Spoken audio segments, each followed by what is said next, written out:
Welcome to the Tech Study Hall podcast with your host, my dad, Dr. Rich Smith. Let's get started!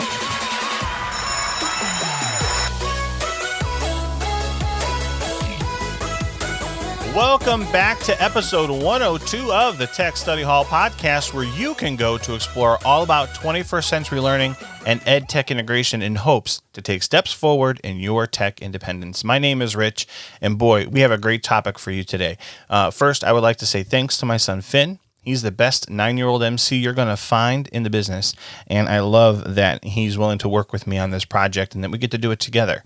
So just as a little reminder about Tech Study Hall, we hope to inspire you, educators, to explore ways to use technology to your advantage as a way to accent your lessons while using 21st century learning strategies to keep your students engaged. And we want to provide you with an opportunity to do that in a safe environment so you can listen and think about some of the ways that you might be able to put some of the items that we're going to discuss into effect in your classroom. And today's topic is the first ever Tech Study Hall guest. I consider him to be an expert in the field, and so I'm very happy to have him with us. So sit back, relax, and listen about today's topic, which is gamifying your classroom. Today's objective. That's right. Thanks, Finn. So I'm going to start with a quick story. I want you to take a minute, just kind of close your eyes if you want, and picture a room with wood panel walls, slip-top desks all neatly tucked into a row, white collars and navy blue clip-on ties on the students.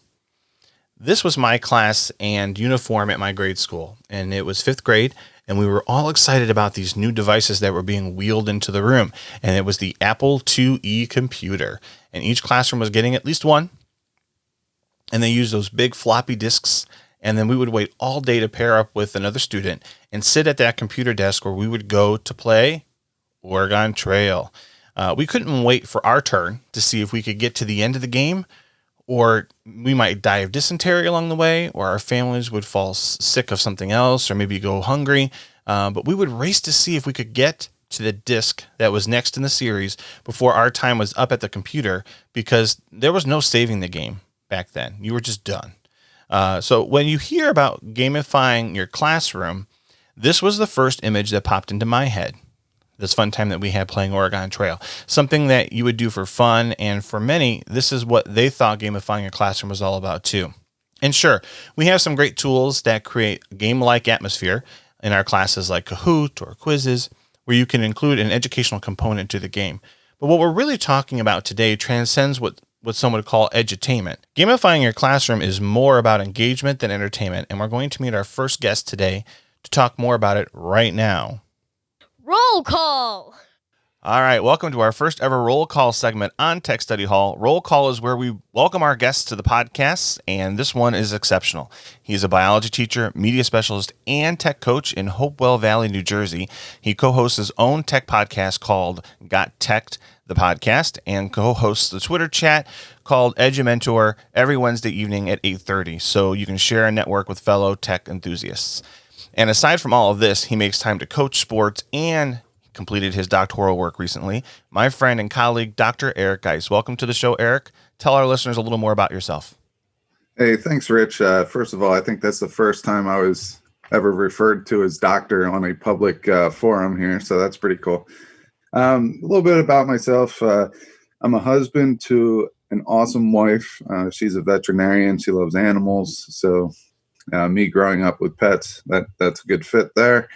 Father of 3 boys. They're 5, newly 5, 2.5, and newly 1. Bo, Boone, and Breaks, 3 Bs there. Mm-hmm. As you mentioned, I do love sports. I'm a little bit of, I'm going to throw a dog breed or dog terminology in there. I'm a little bit of a mutt when it comes to sports because I was born near Gettysburg, Pennsylvania. So I'm in between Pittsburgh, Baltimore, and Philadelphia, pretty much 2 hours each way. Mm-hmm. Am I fans of any of these teams? Yes and no. My baseball team is the New York Yankees. My hockey team is the Flyers. Basketball, I'm going to be perfectly honest. I'll watch college basketball, but I love defense in every sport, and there's just none in the NBA. So in my opinion, until playoffs, I'll watch playoffs. But right. So I don't really have a team there. And football, I'm a Cincinnati Bengals fan. Wow. Coming all the way to the Buckeye State with us, huh? Yeah, and that's a tough one to be a fan of at times. Well, pretty much all the time. Yeah, I'm a lifelong Brownie, so I get it. Oh, I guess we're rivals there. Yeah. So.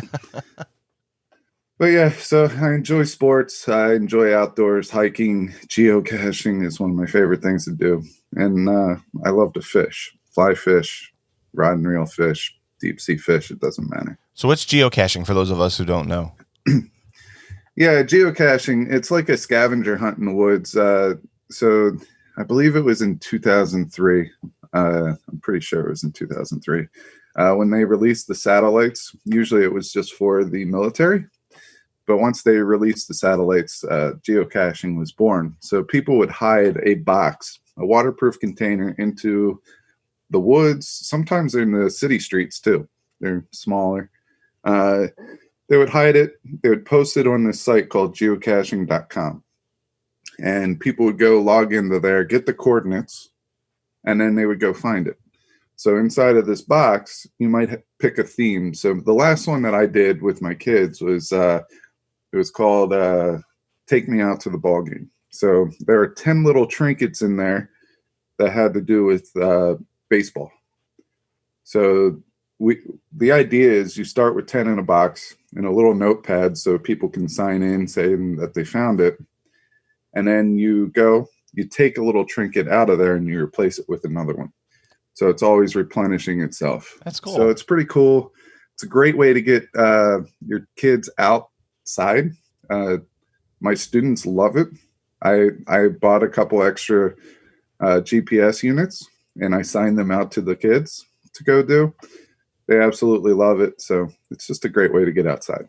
You can almost turn it into a lesson in of itself, like the Amazing Race kind of deal, like set it around the school grounds and set it up there. You can do that. We do use them for outdoor scavenger hunts. The GPS gets a little wonky inside, so you can't really do it there. Mm-hmm. We have a local park near our school, and when I taught bioethics, what I would do is I would take my bioethics classes over there for the day, and we would have a survivor themed game where in the morning it was team building activities, kind of like the challenges. In the afternoon, they had to go find a series of geocaches. And then the team that came back first got to look for the final. It was like a little scroll, and wrapped in it was a little wooden carved parrot that we used as the sole survivor immunity idol. That's awesome. Yeah. Well, speaking of Survivor, if you're stranded on an island and you have 3 pieces of tech with you, old or new, what would you bring and why? All right. So if you ever listen to my podcast, you know that I have a lot of ideas, but I was not blessed with the artistic, creative mind. So stick figures look terrible, things like that. So all the tools that I'm going to select have to do with making me more creative. Okay. And carrying out these ideas in a way that I think them up. So I picked WeVideo. WeVideo is really the all be all when it comes to podcasting, screencasting, video making, all that good stuff. Now has green screening in there. Has a lot of capabilities, and it's a one-stop shop for creativity, in my opinion. I do need to back it up with Canva, all right, because sometimes you need those awesome images as backgrounds. So I would do those in Canva. And Canva for Education is free for teachers. You can sign up for that, and it gets you 30 free student logins to your classroom. I did not know that. That's awesome. So make sure you go out and grab that. And my last one, I got to throw a shout out to Paula here. You've been seeing Slides Mania all over social media. I bet Paula and I connected a year ago. I was looking for something, and I ran across Slides Mania. And Slides Mania has PowerPoint and Google Slide templates for presentations. She is now doing choice boards. She's also doing, it's cool. It's like a filing cabinet. It's a picture of a filing cabinet. You click on the first filing cabinet. Mm-hmm. Maybe it's those are all the chapters of your first unit test. So chapter 1, 2, 3 is in there. You can click the folders, and that would take you to another slide where all your presentations for that particular chapter are held right there. She's doing some phenomenal things. So I would use that because I don't make presentations anymore. I take all Apollo's and I give her credit for it because credit is due. Oh yeah. She does some amazing work, and she does it out of the goodness of her heart, really. Yeah, I mean, she's in the financial business during the day, and she needs an outlet, and the teachers benefit from that outlet because she is so creative and so good at what she does, and it's pretty amazing. So go to Slides Mania, look at the templates that she has. Feel free to download them and give her credit for it because she deserves it. Yeah, we'll put that link in the show notes for sure. I mean, WeVideo, an amazing program, Slides Mania, an awesome resource, and Canva is really really quick and easy to put together some great looking artistic some slides and graphics. That's awesome. What are some other your favorite tech tools that you help to use increase engagement in the classroom? So me personally, I'm a big fan of anything feedback, anything that's going to help me deliver instant or near instant feedback. So when we look at, especially when we look into quizzing our students, there are a lot of awesome instant feedback tools out there. You got Kahoot, you got Quizalize, Quizzes, Quizlet. GimKit is probably my favorite out of all those. They give instant feedback. And if you take a little extra time to write the question correctly, it's not really correctly, but if you put the standard either before or after the question, that even helps the students find where they really need to strengthen their skills at the end of that. So if I give a 30 question Kahoot, which is a lot of questions, and a student goes and they look and see they got 5 wrong, and all 5 of those questions are within the same 2 standards, that tells them something.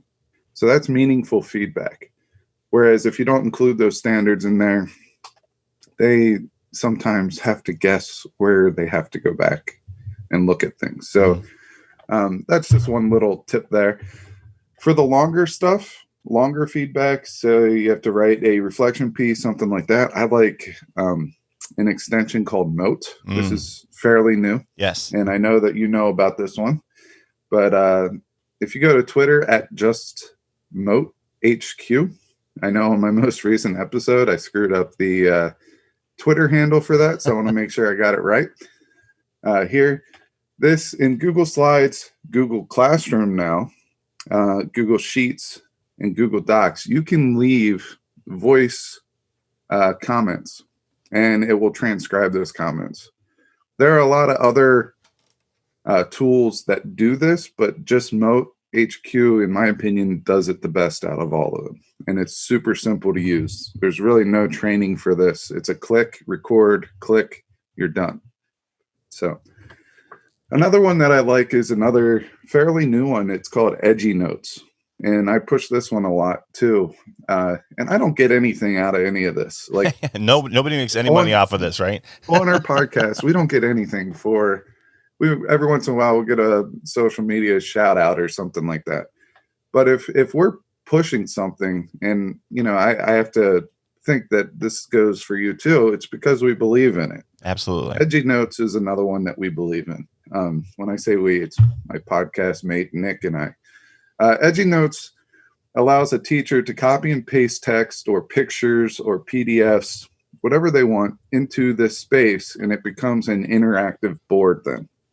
So students can highlight a piece of text and then make comments through voice text, typing it out, or emojis based on what's in there. You could ask questions as teachers and have students required to answer them.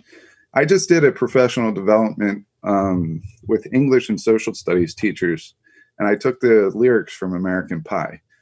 And their directions were simple. Highlight any piece of the lyrics that either the event that happened, the person that they're talking about, or anything in there. just highlight it. And within like 5 minutes, I had 65 comments on it. And then what's super great about Edji is the more people highlights a piece of text, it goes from yellow to red. Red means you're on fire. It's called heat vision. Oh, that's cool. So that gives you instant feedback. So like I said, I like the feedback stuff. Yeah, absolutely. WeVideo, I already talked about. Google Slides really is just Slides mania. Google Sites I use all the time. Take that boring worksheet, bring it to life by putting it on a Google site. I have over 200 Google Sites, and these are all the activities that I converted from a boring piece of paper to an interactive. I'm enhancing this piece of paper by bringing in YouTube videos that they could play, bringing in graphics, animations, things like that onto a Google site. Another awesome way to increase engagement. So yeah, for those teachers who do like their worksheets, this is taking a 2.0, really. I mean, you can make it interactive. You can put it out there for the students to access. And then you can even include all the other Google Suite tools in there as well, because you can put it on your docs or whatnot and still make it individual. So I really like that idea of using Google Sites as a teaching tool as opposed to just a piece of media out there. That's great. Time for the lesson. All right. Well, thank you, Eric, so much for that. We're going to head into what we call now the lesson of our podcast. And today's topic is gamifying your classroom and how you can do it to help increase engagement with your students, to help bring it to another level. You know, we all remember playing that Oregon Trail game. You know, we don't always remember the exact pieces of a lesson, but I remember talking about the Oregon Trail and then being able to play it on those old Apple, they called them, the old Apple 2Es, I believe, back then, right? So tell us a little bit what it means to gamify your classroom, Eric.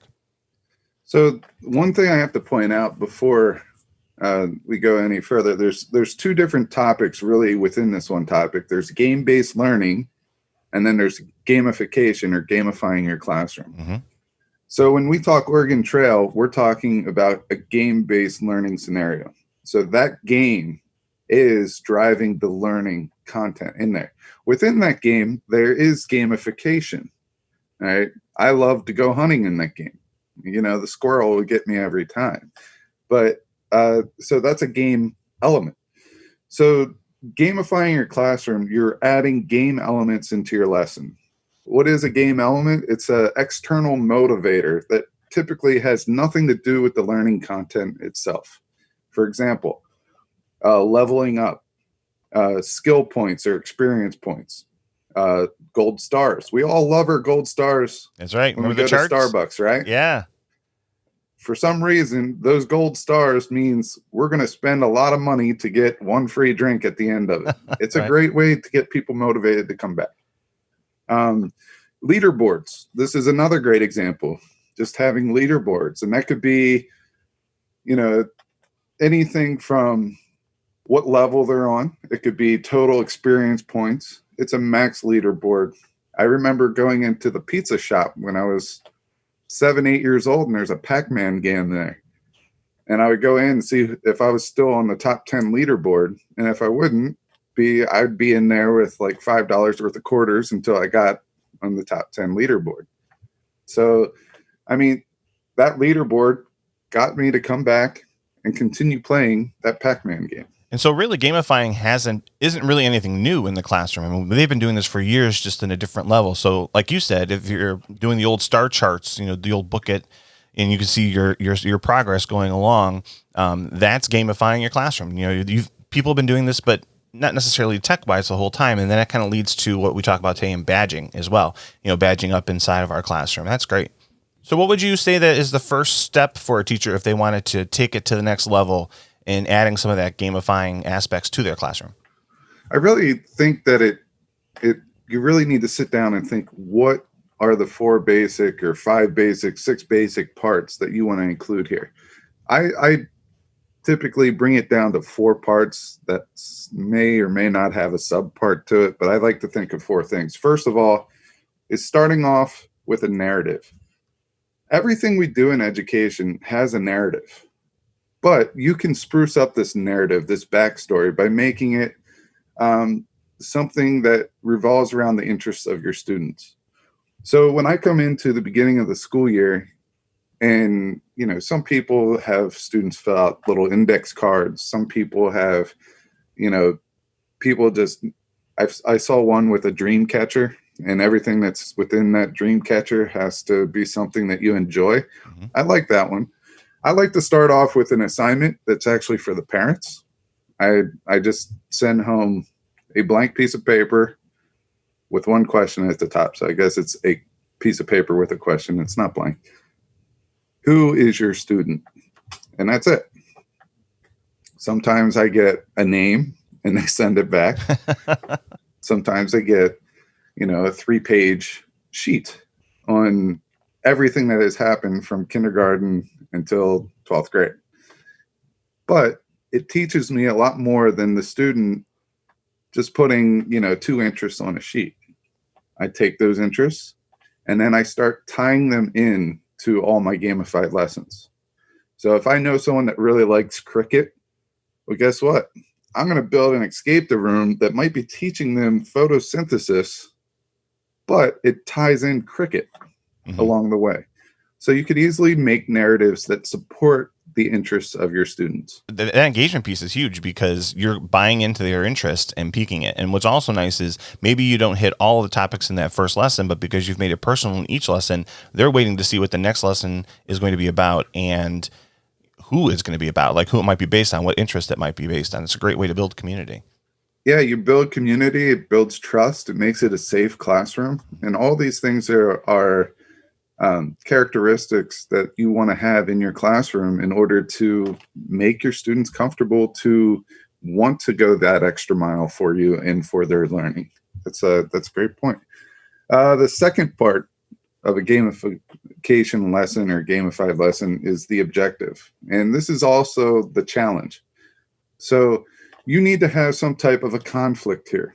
There needs to be some type of a skill level assessment known prior to that. How much do they know about the topic at hand? Is this a new topic or is this more of a review of a topic? But the thing is you need to make it challenging. Think about a video game. Okay. You think about Pac-Man, every level. I don't know why I keep bringing in Pac-Man, but we'll go with it. But every level gets a little bit harder, a little bit harder, a little bit harder. And they fail sometimes. The ghost gets them. But that failure makes the success so much sweeter. Mm-hmm. So what we need to do here is we need to challenge our students. We need to make sure it's really, really, really, really hard.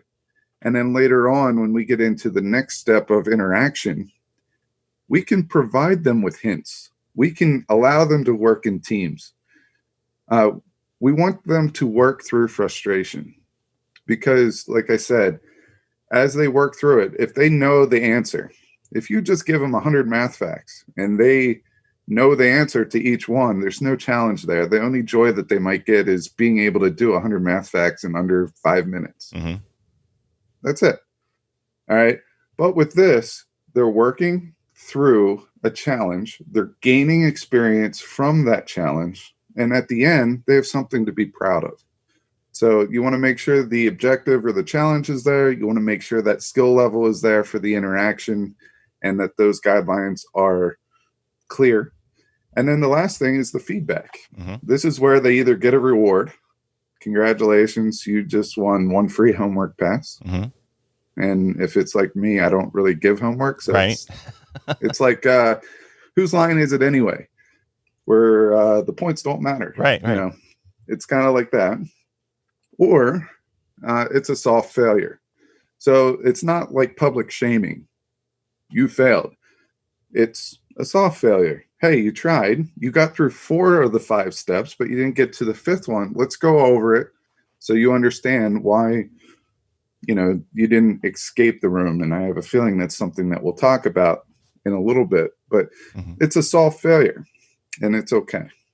Yeah, I mean, it's really about teaching them a process of learning, right? Because we can go out there, as you said before, and spit out 100 math facts, but if we don't know how to apply those math facts to a situation to get us through solving a problem, it really doesn't equate to anything. But what we need to do is, and gamifying helps with this, is to teach them the process of problem solving and to take that learning to a higher level within Bloom's, right? We would talk about Bloom's taxonomy, taking that learning to another another level. Absolutely. When you think about it, when does learning happen? It doesn't happen when there's no conflict, no friction. Learning happens when students are uncomfortable, because you have this equilibrium. You want them to be comfortable, or they want to be comfortable. You need to push them outside of that comfort zone, because what are they going to do? They're going to work to get back to being comfortable. Right. And that's where the learning takes place. Absolutely. So what are some other benefits? I mean, we started kind of slipping into the benefits of gamification. What have you seen as examples of increasing or decreasing engagement as a result of it? Well, I will tell you this: if you do a good gamified lesson, you're going to see that students are having fun, and that's probably the most important thing, as in to buy-in, along with making it relatable to them and their interests. You'll see the engagement go up. You'll see that they're happy to break up the monotony of a routine.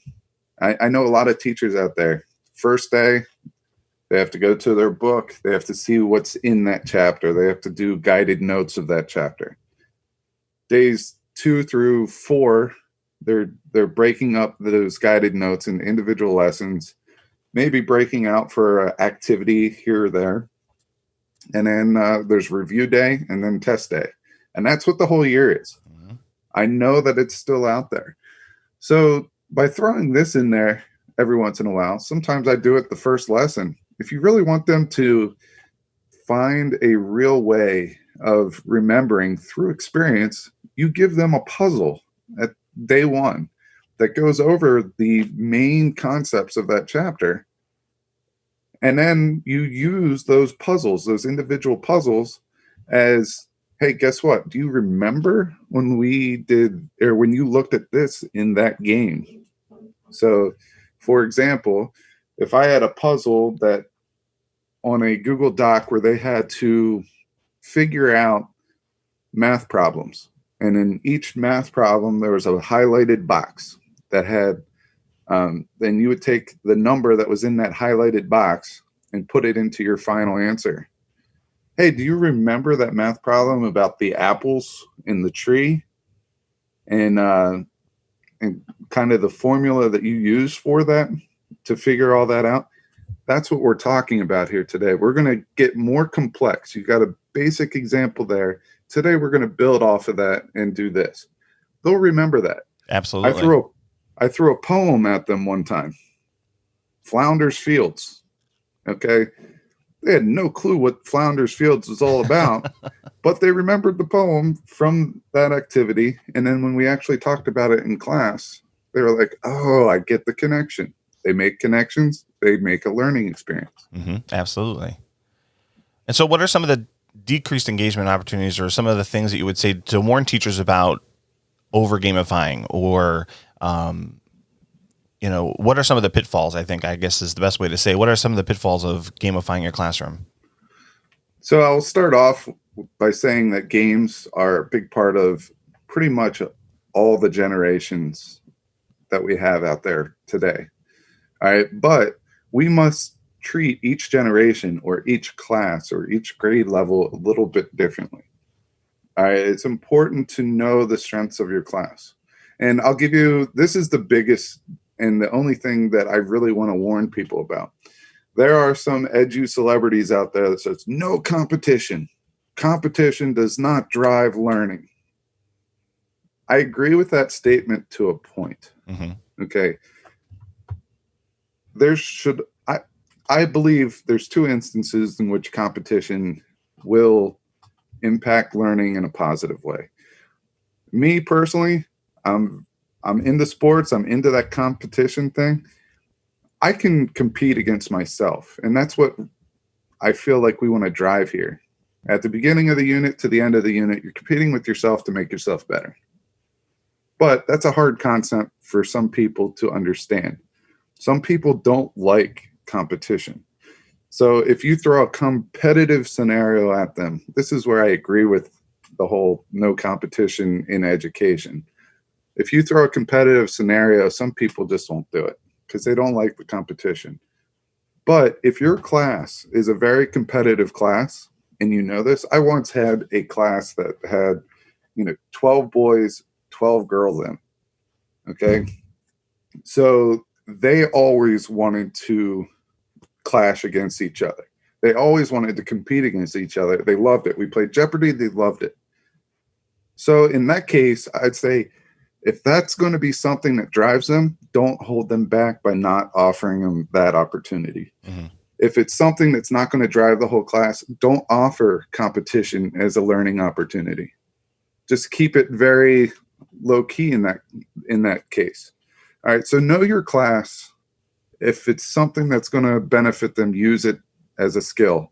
If not, don't make that your central focus. Believe it or not, they're probably competing in some way, shape, or form. The ones that want to compete, they're going to compete. Right. The ones that don't, won't. But if you don't use it as, oh, this is a competition, if you're not first or last, something along those lines, then you should be all right. I mean, you raised some great points there. You have to look at the individuality of the class or the students themselves. Be aware of the competition, because some of them, it might create disengagement. You're absolutely right. So what I want to talk about next, though, are some of the examples that you've used in gamifying your classroom, because I think that the one I know we've talked about a lot, especially as we're going through our doctoral process, which is these digital escape rooms. I just find this fascinating. Talk to us about how you did that, how you made that possible for your classes. So I started off as a science teacher. Then I went into the library as a media tech specialist. And there was an old computer lab where they took all the computers out because we're a one-to-one district now. So I used that room as an escape the room. And it started out with a physical escape the room, but I realized that I was spending a lot of my own money and some of the district money on buying boxes and locks and everything it took to run them. Mm-hmm. So the engagement piece is priceless, but the cost of them I have 18 different ones, I think, now that I have for a physical escape the room. Oh. I was changing the look of this room every 2 periods. All right. So it was challenging in that, right? But some teachers don't want to dedicate a whole period to that. They want to give it to them as homework, and they don't want to spend a lot of money, or I don't want to spend a lot of money. So what I did is I started making these escape rooms using Google Sites. And it starts off with the narrative. So I'm an evil scientist, and I trapped all the scientists in the world into a dungeon.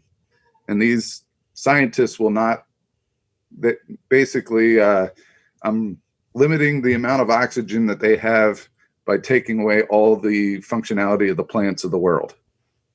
And you have 60 minutes to figure out the code that gets them out and to save the scientists and the world from not having oxygen. So there's my narrative, my intro. And then what I do is I use different resources that students have to manipulate, whether it's a website, YouTube video. I think I have a Google Sheet that's a color-coded lock. I provide them with a Google form, which is the lock form. They have to go through all these different clues, and they have to figure out the different secret codes for these locks. And if they do it before the end of the period, the world goes on. They are heroes. If they don't, no big deal. Everybody hypothetically, imaginarily dies. You're not actually locking people away. So some of these codes and these locks, these are different, maybe formulas or what you're using in your classroom to help achieve the objective of the lesson. So they're actually working through it in a real world-based problem situation. Yeah, what I just explained is something that takes start to finish. If you know how to manipulate Google Docs, Sheets, and all that, and you have some of the resources available, I could probably get it done in 2 hours. I'd say someone starting off, maybe it's a little bit longer for your first one until you get that. But it's something that you get to keep around for your career. It's something that's not going to go away. So your initial investment might be great, but your reward there to be able to keep using it, self-grading, has a lot of feedback along the way, then I feel like that's an investment that you're going to make. And if I could offer a suggestion, get your other people in your department that teach the same subject as you or the same class, break it up. 4 people that teaches freshman biology, you have 4 people that can make 1 clue apiece. You tie those all together, you guys have an awesome resource. Yeah, and you're building a skill for yourself along the way too. I mean, you're learning new tools. You're learning. You're going to have a great library eventually of some great 21st century learning tools that you'll have with you for a very long time. Yeah, and I have a when I had my back surgery, I decided to make videos, and the funny thing is I had to lay on my back pretty much for 4 months. Oh wow! So I had my computer, because I realized I couldn't type on my computer by laying down. So what I did is I created this little contraption that suspended my laptop from the ceiling. And then there's like a little piece of wood that hung down that rested against my stomach, so the computer didn't move, and I was able to type and record and all that. And then eventually when I was able to sit up, right, I made all the videos. But what I did is I made a little like a step-by-step guide, video guide of me making an escape the room. So I'll share that with you. That'd be great. Yeah, we'll put it in the show notes. That's awesome. So what is a QR code scavenger hunt? I see this. I've seen this a couple of times at conferences, people talking about it. If someone was looking to do something a little more to incorporate movement into the lesson, what is a QR code scavenger hunt? So basically a QR code is something that you can generate on your phone, on your Chromebook, on your laptop, anywhere. But you take a link of something, whether it's a Google Doc or a YouTube video or anything like that, and you put it into a QR code generator. And what it's going to do is make a QR code that is scannable. So when someone scans that QR code, it takes them to a video, it takes them to whatever you linked in there. And what I usually do is I make the title of that QR code, because they'll be able to see it, the question. So then if they find a QR code in my classroom, it gives them an activity that they have to do. Then they have to find another one that's in close proximity to there, and that tells them where to go next. So the title is Go to the Cafeteria, and I might put a picture of the cafeteria that I took in there. They go to the cafeteria, they do another activity there. We do the Amazing Race like this every year. We have a Google site, of course, that supports some of the narrative that they need. And then they have to go find these QR codes. And sometimes we make them do a rap in front of the secretary. Sometimes we make them do some type of activity with the janitor or the custodians. They have to do something there with them, whether it might be a little favor that they're doing for them, or maybe they're doing some type of a dance. Who knows? I know one year, the custodian was so thrilled with this, they wanted us to do it more often because it just brightened their day. So, I mean, that's a QR code or Amazing Race or scavenger hunt. You could do all those. There are other forms of gamification that go along with this as well, and that's the FlipHunts. So it's using Flipgrid to do a flip hunt. Trying to think. Kathy Kersznowski is the flip hunt. I think she's the one that coined flip hunt, and she definitely has a lot of resources. So I will make sure that you have her Twitter handle. Yeah. And she gives away a lot of these flip hunts that she makes. She's an amazing person as well. That's awesome. So if they wanted to reach out to you, Eric, how would they get a hold of you? What are some of the socials you have going on for yourselves? Well, first, if they want to reach out to anything with the podcast, and we have blogs and free giveaways and templates and all that, they could go to www.gottech.com. They could go over to YouTube, find us over there at GotTech the podcast, and I'll give you the link to that. For Twitter and Instagram, if you want my personal account, it's at Guise GotTech. And if you want the podcast account, it's at WeGotTech. All right. Well, I want to thank Eric for coming out to help us out and talk about what gamifying means versus actually just playing a game in your classroom. And that is an amazing set apart example of what we were talking about, because I think that's the biggest misconception between gamification and how to get that going in your classroom. Again, reach out to Eric. And Eric, if you want, I'd love to have you. We're going to do a new segment. It's a live segment on Facebook called Extra Credit, and it'll be out the next Wednesday after we release the podcast. Are you willing to do that with us? Maybe take some questions live from some people who might be tuning in? Yeah, absolutely. That's fine. That'd be awesome. All right, so we're going to start wrapping things up here in just a little bit. Thanks again, Eric, for having us out. Thanks for having me. It's time to wrap it up. That's right, Finn. Thanks. Again, just wanted to thank Dr. Eric Guise for joining me today to discuss some ways that you can incorporate elements to gamify your classroom. It's all about student engagement, right? And when you think outside of the box, it piques the curiosity of your students to take a look inside of it. Be sure to check out the Tech Study Hall Facebook page and give it a like. We will announce when our new follow-up live show will stream called Extra Credit, and we'll invite Eric back to take any questions that you might have for either of us on ways to gamify your classroom. Take a look at the show notes for any links and contact info that might be available. Eric gave us a ton of great people to follow on Twitter, some sites and tools to look at, and his instructions for creating your own Escape the Room. Until next time, I'm Rich here reminding you to give tech a try, because any small step forward is still part of the greater journey in learning. This has been Tech Study Hall. Class is adjourned. Be well, everyone. Music and sound effects used during Tech Study Hall is provided royalty-free under the Use and Mention license from hooksounds.com. Other music and sound effects are courtesy of bensound.com and incomtech.com. For more information about how you can be a part of Tech Study Hall, contact Rich at rmstechspot@gmail.com or visit www.techstudyhall.org for follow-up information, research, or contact options. Are we done yet?